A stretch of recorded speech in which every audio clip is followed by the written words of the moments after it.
नमस्कार, आप देख रहे हैं सुपरफास्ट फ्यूचर्स। बाजार पे आज एक्शन स्ट्रांग है। 9200 के लेवल के ऊपर निकला है मार्केट और जो बहुत स्ट्रांगली बिकवाली पिछले कुछ दिनों में हुई थी, बिकवाली नहीं कहूंगा मैं, बात यह है कि पुट्स की एक्यूमुलेशन स्ट्रांग थी। एफआईज की ओर से पुट बाइंग देखने को मिल रही थी मार्केट पे, वो कहीं ना कहीं आज के सत्र में एकदम से बदलती हुई नजर आई है। अगर आप ऑप्शंस का भी डेटा देखेंगे तो 9200 की कॉल, 9300, 9400 की सभी स्ट्राइक्स में आज ओपन इंटरेस्ट शेडिंग है, यानी कि शॉर्ट स्क्वीज हुआ है मार्केट पे।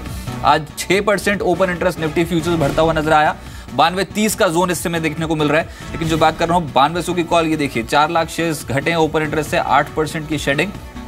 9300 की कॉल का भी यही हाल है, पिछले कुछ दिनों में राइटिंग हैवी थी, आज शेडिंग है। 7% ओपन इंटरेस्ट में कमी देखने को मिल रही है, तो जो बिकवाली की पोजीशन है उनको कम किया गया। इसके अलावा 10% ओपन इंटरेस्ट घटा है 9400 की कॉल पे, यहां पर भी 3.5 लाख शेयर सिस्टम से घटे हैं। पुट साइड पे आज 9200 की पुट सबसे ज्यादा एक्टिव है। 13 लाख का तगड़ा ओपन इंटरेस्ट खड़ा हो गया आज के दिन में। एडिशन 34% का एडिशन और 40% प्रीमियम घटे हैं, यानी कि पुट राइटिंग हैवी हो रही है मार्केट पे। 40% प्रीमियम घटा है 9100 की पुट का। तो ट्रेडर्स ने आज पोजीशंस बदली है मार्केट में। एक सेक्टर जो बज कर रहा है वो है बैंकिंग, बहुत स्ट्रांगली एक्शन में है। ओपन इंटरेस्ट के लिहाज से 17% का तगड़ा इजाफा निफ्टी बैंक फ्यूचर्स पे।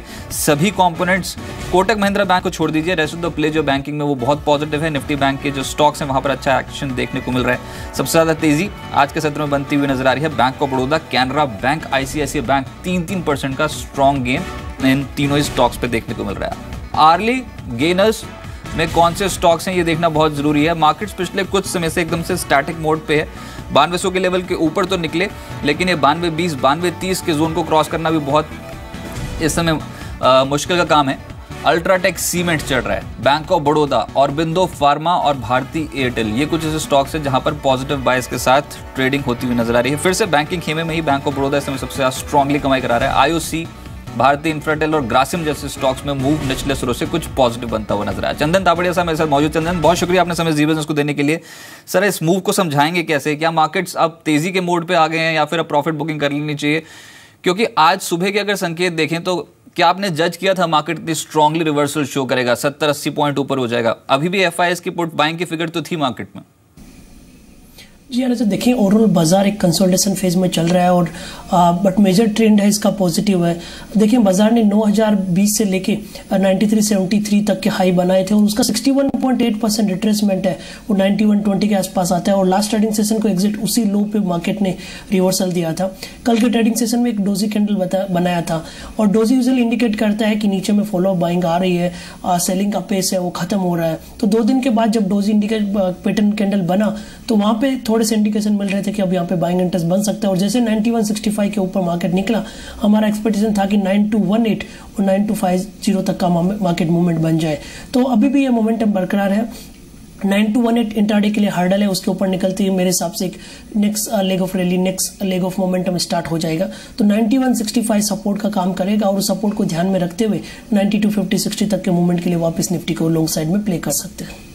चलिए, आप अभी भी तेजी बोल रहे हैं मार्केट में बनेगी। 9250 का पहला टारगेट है 9165, जिसके बाद तेजी शुरू हुई है जिस लेवल को क्रॉस करने के बाद उसी को एक स्टॉप लॉस लगा लें। 9165 का स्टॉप लॉस, पहला टारगेट है 9250। मेरे साथ आशीष केलकर साहब मौजूद हैं। आशीष जी, बहुत शुक्रिया। सर बताएं, निफ्टी पे स्ट्रैटेजी कहां तक की चाल एक्सपेक्ट कर रहे हैं इस मूव में आप? Good afternoon.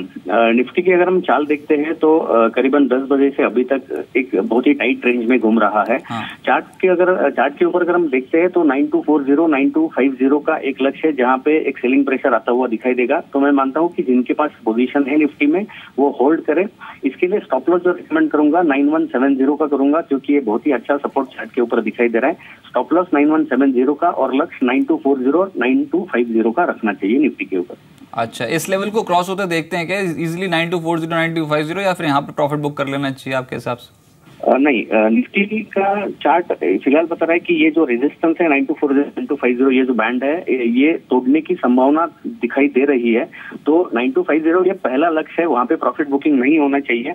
वहां पे मार्केट में थोड़ा सा करेक्शन आने की संभावना है, लेकिन उसको अगर हम टूटते हुए देखते हैं तो अगला लक्ष्य, जो अगला रेजिस्टेंस जो दिखाई दे रहा है वो है 9290 का। अच्छा, बहुत शुक्रिया सर मेरे साथ जुड़ने के लिए। पहला 9240, 9250, उसके बाद 9290 तक टारगेट के लिए पॉजिटिव अप्रोच रखने की सलाह। तो 2 तेजी की कॉल्स हो गई। प्रदीप हरचंदानी साहब मौजूद हैं। प्रदीप जी शुक्रिया। आप बताएं, प्रूडेंट ब्रोकिंग ने क्या तेजी की सलाह दी है क्लाइंट्स को अभी? जैसे सुबह भी हमने बताया था कि जब तक 34 DA में टूटता नहीं है निफ्टी में, जो कि करीबन 9080 के पास प्लेस है, तो हम एक पॉजिटिव बायस लेके ही चल रहे हैं। अच्छा। आपके प्रीवियस गेस्ट ने भी बताया और जैसे कि हमने सुबह भी डिस्कस किया था कि 9240 9250 के रीजन में इमीडिएट रेजिस्टेंस है अर्ली चार्ट पे, वो क्रॉस होता है तो फिर 9300 9350 तक की लेवल्स आ सकते हैं। फॉर द टाइमिंग जो भी एग्जिस्टिंग लॉन्ग है वो 9150 के स्टॉप लॉस से होल्ड जरूर से कर सकते हैं और नया एडिशन 9140 के ऊपर कर सकते हैं। चलिए, बहुत शुक्रिया सर आपका मेरे साथ जुड़ने के लिए। 9150 का स्टॉप लॉस, 9300 का टारगेट। इम्तियाज कुरैशी साहब मेरे साथ जुड़े हैं। मुद्दा ये कि 3 कॉल्स प्लस की हो चुकी हैं मार्केट पे, जो तेजी आई है और बढ़ सकती है। 9240 पहला टारगेट है, उसके बाद 9300 का दूसरा टारगेट, जिस पे इसमें बड़े ब्रोकर्स जो बेट लगा रहे हैं। इम्तियाज कुरैशी साहब जुड़ चुके हैं। इम्तियाज, आपके टारगेट्स निफ्टी पे 9300 माने क्या तेजी बन सकती है क्या मार्केट पे? गुड आफ्टरनून रजत। देखिए, काफी अच्छी एक बाइंग हमने ओपनिंग मार्केट में देखी और मेरे ख्याल से बाइंग कंटिन्यू रहेगी और मेरे ख्याल से ये एक तेजी अपर साइड में 9300 तक यहाँ पे दिखा सकते हैं आने वाले 1-2 दिनों में। तो 9160 के स्टॉप लॉस से बाई किया जा सकता है स्पॉट निफ्टी में, ऊपर में 93 का टारगेट पकड़ के। चलिए, बहुत शुक्रिया। चारों कॉल है प्लस साइड पे, यानी कि बाजार तेजी जो वो और बढ़ सकती है। अब देखते हैं, जो इंपॉर्टेंट बात ये थी कि 9150 9165 ये इंपॉर्टेंट लेवल है, इसको क्लोजली वॉच कर रहे हैं ट्रेडर्स के। नीचे नहीं जाना चाहिए, नीचे जाए तो फिर तो ये मूव डाइल्यूट हो जाएगा। जब तक नहीं तोड़ते तब तक 9300 पहला 9440 9240 और उसके बाद 9300 तक की अपॉर्चुनिटी है। बाजार पे तेजी बढ़ सकती है। मिली जुली शुरुआत यूरोपियन मार्केट्स की ये भी बता दूं, कल के सत्र में बंद थी, आज बिल्कुल मिली जुली शुरुआत देखने को मिल रही है। इनफैक्ट 1/4% के आसपास के गेंस डैक्स दिखा रहा है और साथ ही साथ कैक में भी 1/4% के आसपास के गेंस देखने को मिल रहे हैं। लेकिन जो तेजी बनी है आज रियल टर्म्स में वो है बैंकिंग। रिकॉर्ड लेवल्स पे निफ्टी बैंक है। चंदन, सबसे पहले निफ्टी बैंक के टारगेट बता दीजिए, अब नेक्स्ट क्या होंगे? जी रजत, देखिए बैंक निफ्टी पिछले कुछ दिनों के कंसोलिडेशन के बाद में 21,700 के हर्डल को डिसाइसिवली क्रॉस करके मोमेंटम स्टार्ट किया। 21,700 की कॉल में नो एंडिंग हुई और नेक्स्ट कॉल राइटिंग है वो 22,100 की स्ट्राइक में हो रही है। 21,700 जिस हिसाब से पार किया वो अब एक सपोर्ट का काम करेगा और ऊपर में 22,100 तक के मोमेंटम एक्सटेंड हो सकते हैं। बैंकिंग काउंटर में देखें HDFC bank, ICICI bank, State Bank of India, IndusInd bank, इन सब में एक मोमेंटम और फ्रेश ब्रेकआउट देखने को मिल रहा है और इन जो हेवीवेट्स काउंटर है इनमें मोमेंटम की वजह से बैंक निफ्टी भी यहाँ पे होल्ड करता हुआ नजर आएगा। दूसरा, आप देखें निफ्टी और बैंक निफ्टी का कंपैरिजन देखें तो पिछले कुछ वीक से, पिछले कुछ सीरीज से बैंक निफ्टी आउट परफॉर्म कर रहा है और बैंक निफ्टी टू निफ्टी का रेशियो है वो बढ़ के 2.37 के आसपास आ चुका है। तो लगातार यहाँ पे बैंक निफ्टी में आउट परफॉर्मेंस हो रही है और वही रीजन है कि बार बार निफ्टी अपने आप को होल्ड करके और बाउंस बैक देता जा रहा है। चलिए, और इनफैक्ट हमारे साथ सुबह कार्वी स्टॉक के पी फनीशेखर साहब भी मौजूद थे। उन्होंने साफ तौर पे बोला है कि जो PSU बैंकिंग स्टॉक्स हैं इनमें से कुछ चुनिंदा स्टॉक्स ऐसे हैं जो तगड़े रिटर्न दे सकते हैं, वहां पर इन्वेस्टमेंट करना चाहिए। अगर आप लंबे समय के लिए थोड़ा सा कॉन्ट्रा इन्वेस्टिंग करना चाहें तो ये अच्छा मौका हो सकता है। बैंकिंग इंडस्ट्री की जो क्रेडिट ग्रोथ है वो पिछले 60 सालों में, पिछले 60 ईयर्स में सबसे कम क्रेडिट ग्रोथ पिछले साल रिकॉर्ड हुई है, 5% की। पिछली बार ये 1953-54 में हुआ था। तो मुझे लगता है कि ये एक बहुत बेहतरीन मौका होगा। जहां तक NPA का सवाल है, अपने सही कहा, 3 साल से कोशिश चल रही है, हो सकता है और 1.5-2 साल लग जाए, लेकिन ये कभी ना कभी रिजॉल्व होगा। नए NPAs बनने की जो रफ्तार है वो ऑलरेडी कम हुई है। तो मुझे लगता है कि जो बड़े सरकारी बैंक हैं उनमें से अगर आप 2-3 पे अगर आप दांव लगाएं और 3 से 5 साल के लिए जो है बिल्कुल कॉन्ट्रा इन्वेस्टिंग लंबे समय के लिए करें तो अच्छे रिटर्न्स मिल सकते हैं। बैंक ऑफ इंडिया तगड़े रिटर्न्स दे रहा है, 4.5% ऊपर है। चंदन, क्या करना चाहिए स्टॉक पे? जी देखें, ओवरऑल ट्रेंड इसका पॉजिटिव है और जिस हिसाब से कंसोलिडेशन ब्रेकआउट हुआ है, लोन का बिल्टअप हो रहा है, ये मोमेंटम और बरकरार रह सकता है। मेरे हिसाब से यहाँ पे लोन की रैली राइड हो सकती है। अभी भी 3 से 3.5% का और मोमेंटम ऊपर की साइड में एक्सटेंड होता हुआ नजर आएगा। OBC, बैंक ऑफ बड़ौदा, सूची बहुत लंबी है। आंध्रा बैंक, इलाहाबाद बैंक सभी पार्टिसिपेट कर रहे हैं आज के सत्र में। कोई एक स्टॉक चुनना हो PSU बैंकिंग खेमे से तो कौन सा चुनेंगे, ये बता दीजिए बस। जी हाँ, यहाँ पे बैंक ऑफ बड़ौदा पे रडार पे रहेगा। स्टॉक ने रिसेंटली एक अच्छा खासा बॉटम प्रोसेस बन के हाई टॉप साया बॉटम फॉर्मेशन बना रहा है। इसका जो 177 का जो हर्डल था पूरे मूव का 61.8% उसको इसने पार किया और ये भी रैली है वो 185-187 तक एक्सटेंड हो सकती है। तो यहाँ पर ट्रेडिंग के लिए 176 हाफ का स्टॉप लॉस लगा के 85-87 तक का मोमेंटम वो प्ले किया जा सकता है। चलिए, आशीष चतुर्मोदा साहब जुड़ चुके हैं आज की ऑप्शन रणनीति देने के लिए और मैं बैंकिंग सेक्टर से ही एक ऑप्शन जानने की कोशिश करूंगा। आशीष जी नमस्कार। बैंकिंग के बारे में बात हो रही है और इनफैक्ट अब जो इन्वेस्टर्स हैं वो बहुत बुलिश हैं इस पर्टिकुलर थीम को लेकर। PSU बैंकिंग स्टॉक्स को लेकर एकदम से एक्शन जो और स्ट्रांग हो गया है। आप अगर कोई एक स्टॉक ऑप्शन चुननी हो इस बैंकिंग सेक्टर में किसी स्टॉक पे तो कौन सी ऑप्शन चुनेंगे? नमस्कार रजत, मुझे लगता है देखिए पूरा PSU बैंकिंग बास्केट जो है वो एक बहुत ही मेजर स्ट्रेंथ के अंदर में नजर आ रहा है और उसके अंदर में एक अंडर परफॉर्मर जो है वो है आंध्रा बैंक, जहां पर पे अभी तक के लास्ट ईयर के हाई को क्रॉस नहीं किया, जबकि दूसरे काफी सारे PSU बैंक ने अभी पिछले साल के हाई को ऑलरेडी क्रॉस कर चुका है, जैसे कि Canara bank, bank of India, bank of Baroda, in stocks ने ऑलरेडी पिछले साल के हाई को क्रॉस किया है। आंध्रा बैंक में हमने देखा है डबल बॉटम का फॉर्मेशन वीकली मंथली चार्ट्स पे बन चुका है, और मुझे लगता है ये स्टॉक भी अपने प्रीवियस ईयर के हाई को जो 66 के आसपास है उसको आने वाले दिनों में क्रॉस करेगा।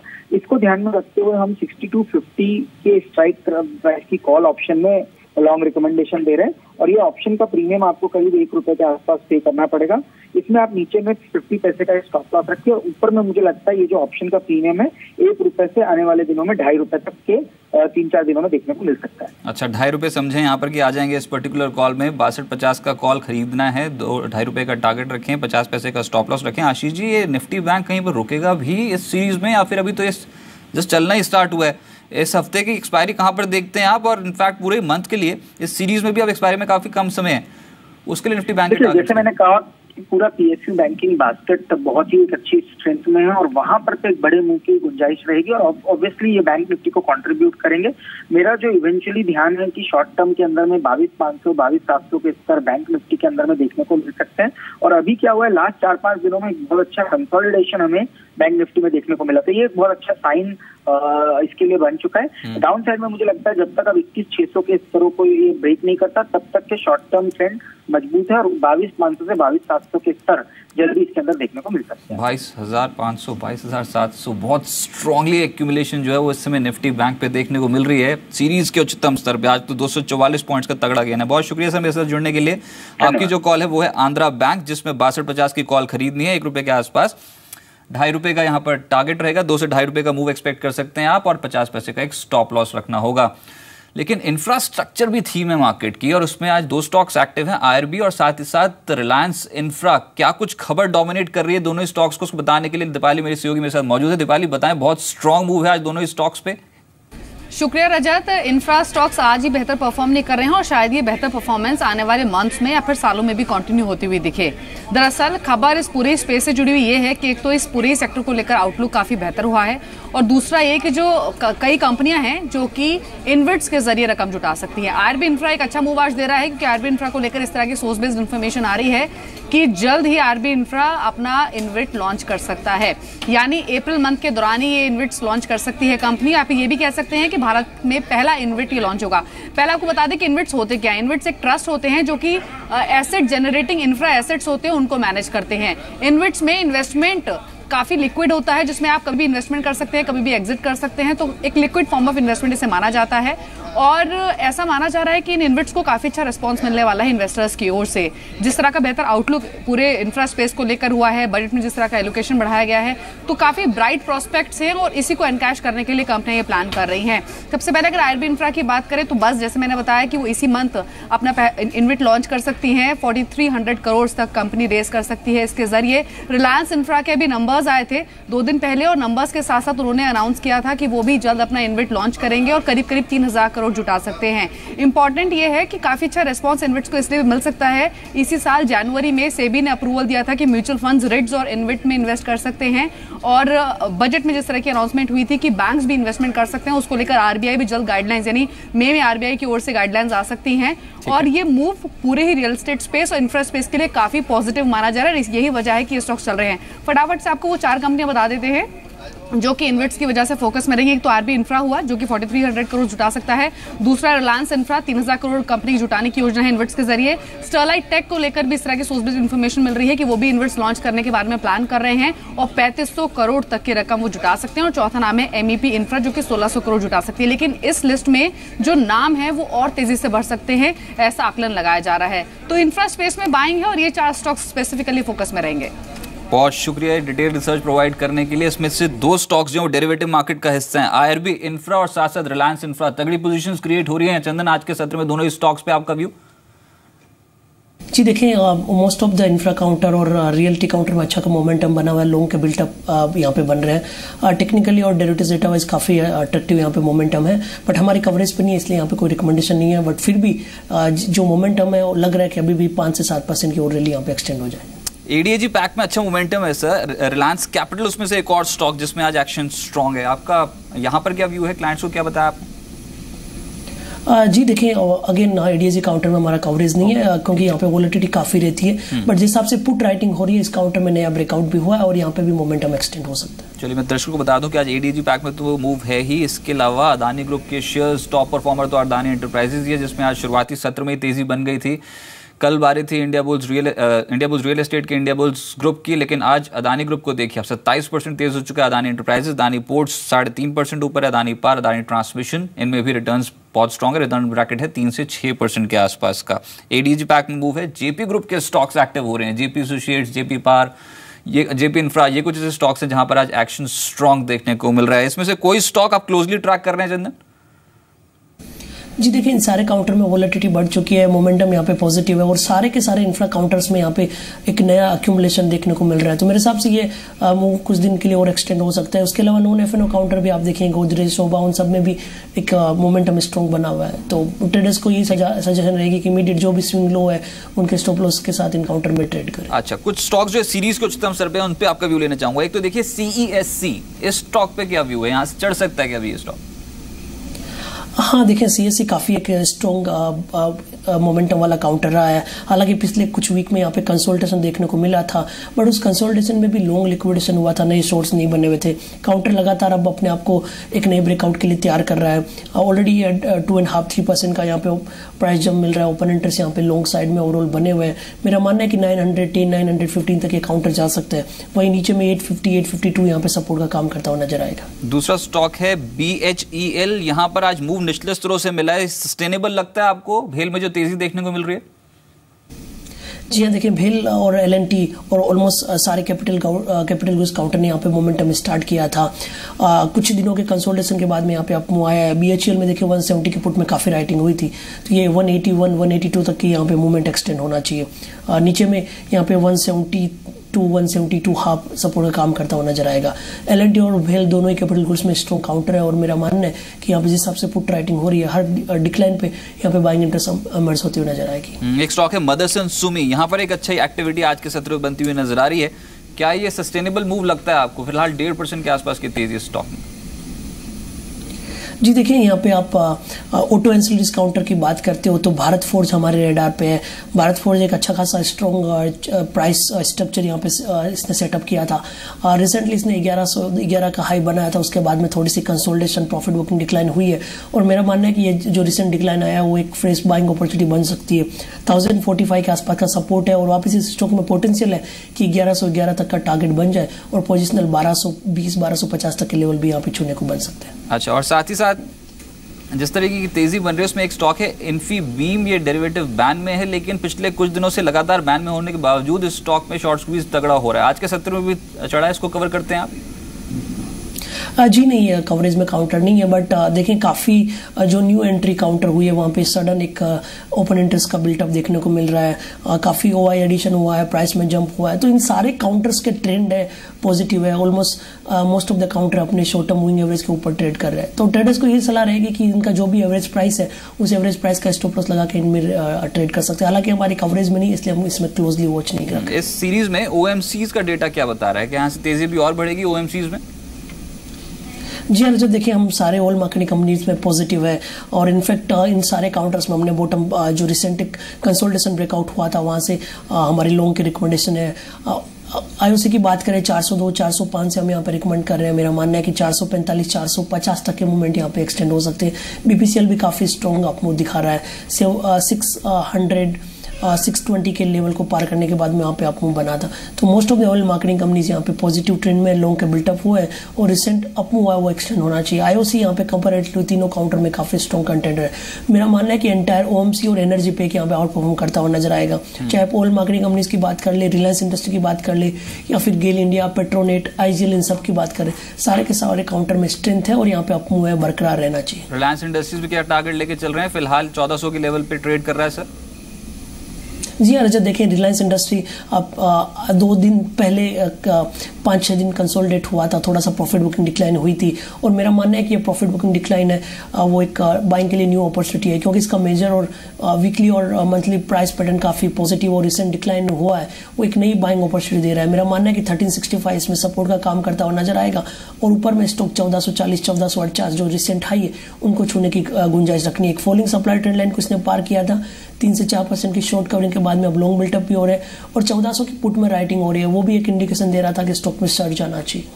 अच्छा, आपने चुना है आईसीआईसीआई बैंक, स्पेसिफिक कोई रीजन है इसको बैंकिंग सेक्टर में चुनने के लिए? जी देखिए Rajat, most of the banking counter अच्छा परफॉर्म कर रहे हैं। बैंक निफ्टी भी लगातार यहाँ पे हाई टॉप से बॉटम फॉर्मेशन बन रहा है, 21,700 के हर्डल को इसने पार किया है और आईसीआईसीआई बैंक यहाँ पे लीड करता हुआ नजर आना चाहिए, क्योंकि आईसीआईसीआई बैंक 285-288 हाफ एक मल्टीपल हर्डल हुआ करता था। पिछले आप काफी महीनों से देखें तो 85-88 हाफ के आसपास ये स्टॉक आके नीचे में वापस 70-65 तक फिसल जाता था, बट जिस हिसाब से इसने एक ब्रेकआउट दिया है, डिसाइसिव मूव यहाँ पे लगना चाहिए। 285-288 हाफ के ऊपर आज की क्लोजिंग लगनी चाहिए और उसके काफी ज्यादा यहाँ पे प्रोबेबिलिटी है और इस कंडीशन में स्टॉक 305-310 तक की रैली दिखा सकता है। टेक्निकल पैटर्न पे देखें तो एक यहाँ पे छोटा सा ट्रायंगल भी बना है, एक सप्लाई ट्रेंड लाइन को भी पार किया है, नीचे में 290 की पुट में राइटिंग भी हो रही है, तो ये सारे तथ्य ये इंडिकेट कर रहे हैं कि इस स्टॉक में रैली आनी चाहिए और यदि आईसीआईसीआई बैंक परफॉर्म करता है तो मेरे हिसाब से बैंक निफ्टी है वो इमीडिएट 22,000 प्लस तक के टारगेट्स को अचीव कर सकता है। अच्छा, एक सेक्टर के बारे में जरूर पूछूंगा मैं आज, वो है आईएमडी के फोरकास्ट का असर एग्री सेक्टर पे जरूर हो सकता है, जिसमें 3 स्टॉक्स हैं, कार्वी, जैन इरिगेशन और यूपीएल। सबसे पहले यूपीएल बताएं सर, इस स्टॉक में क्या एक्टिविटी और तेज हो सकती है? जी देखिए, एग्री काउंटर में हम यहाँ पे कवरेज सीट पे क्लोजली वॉच रखते हैं, ये स्टॉक हमारे कवरेज में भी है। कवरेज सीट में ओवरऑल लॉन्ग के बिल्टअप बने हैं, मेजर ट्रेंड इसका पॉजिटिव है। स्टॉक में हर एक छोटी सी डिक्लाइन में बाइंग आ जाती है, 535 का एक इमीडिएट सपोर्ट है और ऊपर में स्टॉक रिसेंट हाई 575-580 तक जाने की गुंजाइश रखता है। और देखिए बाकी इस सेक्टर के दूसरे काउंटर है, वहाँ सब में भी लॉन्ग बिल्टअप बन के एक नया ब्रेकआउट देखने को मिला है, बट केएससीएल हमारी कवरेज में और हम यहाँ पे पॉजिटिव व्यू रख रहे हैं। चलिए नजर रखें, कावेरी सीड डेरिवेटिव मार्केट का हिस्सा है, साथ साथ जैन इरिगेशन, इस स्टॉक पे भी निचले स्रोत से कुछ एक्शन देखने को मिल सकता है। आईएमडी के मॉनसून अनुमान का असर यूपीएल पे देखने को मिलेगा, 5% ऑलरेडी स्टॉक पे तेजी बन चुकी है। बहुत शुक्रिया चंदन आपको मेरे साथ जुड़ने के लिए और मार्केट्स पे अप्रोच बताने के लिए। अब चलते हैं कमोडिटी मार्केट की और मृत्युंजय वैसे मेरे साथ मौजूद है। मृत्युंजय, आज स्टॉक मार्केट पे तो एक्शन स्ट्रॉन्ग है, कमोडिटी मार्केट का क्या हाल है? बिल्कुल, और बाजार की अब पूरी नजर रजत आईएमडी के फोरकास्ट पर टिकी हुई है, किस तरह का अनुमान मानसून को लेकर के आता है। उसके बाद मार्केट की चाल कुछ और आपको बदलती हुई दिख सकती है, लेकिन उससे पहले अगर आप ट्रेड करना चाहते हैं मार्केट में तो गोल्ड और सिल्वर में एंजल कमोडिटी का मानना है कि आप बाई करके मुनाफा कमा सकते हैं। 29,300 के स्तर पर बाइंग की सलाह है, 29,500 का टारगेट होगा, 29,150 रुपये के स्तर पर आप स्टॉप लॉस लगाएं। सिल्वर में 42,400 का लेवल बाइंग के लिहाज से अट्रैक्टिव होगा, 42,900 के भाव पर आप टारगेट होगा आपका और 42,000 के स्तर पर स्टॉप लॉस लगाएं। कच्चा तेल एक महत्वपूर्ण काउंटर है जहां पर लगातार मार्केट में दबाव है और 3350 के स्तर पर बाइंग की सलाह दी गई है। 3450 का टारगेट होगा, 3300 के स्तर पर आप स्टॉप लॉस लगाएं। इन सब के अलावा अगर बात करें कॉपर की तो 362 का भाव अगर आपको दिखता है इंट्राडे में तो वहाँ पर आप बाइंग इनिशिएट करिए। लक्ष्य होगा 368 का, लेकिन 358 के स्तर पर आप स्टॉप लॉस जरूर लगाएं। इन सब के अलावा सोयाबीन मार्च वायदा 2990 पर बाई करें, 3050 का टारगेट होगा, 2940 के भाव पर आप स्टॉप लॉस के साथ ट्रेड करें।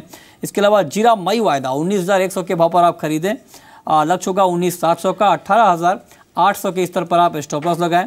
और कोरिएंडर में अगर आपको 7100 याद रखिए 7100 का स्तर दिखे तो आप बेचें, लक्ष्य होगा 6,900 का, लेकिन 7,250 रुपये के स्तर पर आप स्टॉप लॉस ज़रूर लगाएं।